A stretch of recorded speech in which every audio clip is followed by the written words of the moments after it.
আজকে একেবারে একটা অন্যরকম রান্না নিয়ে চলে আসলাম, যেটা দেখতেই পাচ্ছ একটা কচুর পাতার মধ্যে রান্নাটা হবে। তার জন্য পেঁয়াজ আর কাঁচা লঙ্কাতে একটু নুন মাখিয়ে নেওয়া হলো, যেটা নরম করার জন্য।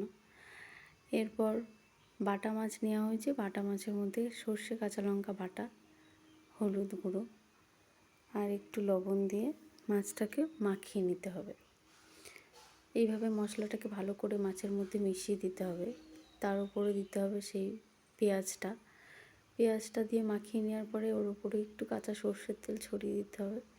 দেওয়ার পরে ভালো করে ওটা মাখিয়ে রাখতে হবে। এরপর কচু পাতার উপরে পেঁয়াজ কুচি ছড়িয়ে তার উপরে মাছগুলোকে এইভাবে পেতে পেতে দিতে হবে, সুন্দর করে সাজিয়ে দিতে হবে। দেওয়ার পর তার উপরে আবার সেই লবণ মাখানো পেঁয়াজগুলো ছড়িয়ে দিতে হবে। একটু সামান্য জল দিতে হবে, কেননা মাছটা একটু সেদ্ধ হওয়ার ব্যাপার আছে, সেদ্ধটা ভালো হবে তাহলে। দিয়ে কচু পাতাটাকে মুড়িয়ে দিতে হবে। তার আগে বলে দিই যে এটা দুধ কচুর পাতা। এটা মা ভালো করে ধুয়ে পরিষ্কার করে নিয়েছিল, ও আগুনে একটু সেঁকে নিয়েছিল যাতে নরম হয়, ফেটে না যায়।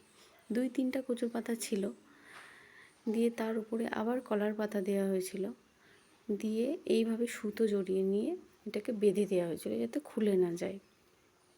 তারপর আঁচের উনুনে তাওয়া বসিয়ে তার উপরে পাতাটাকে এইভাবে রেখে উল্টে পাল্টে সেঁকে নিতে হবে। দেখো কেমন তেল পড়ছে ভিতর দিয়ে, তার মানে বুঝতে হবে মাছটা রেডি হয়ে গেছে। দিয়ে এরপর রান্না শেষ, নামানো হয়ে গেছে। এবার এটাকে খোলার পালা। দিয়ে দেখো যা গন্ধ বেরাচ্ছে সেটা শুধু আমিই পাচ্ছি।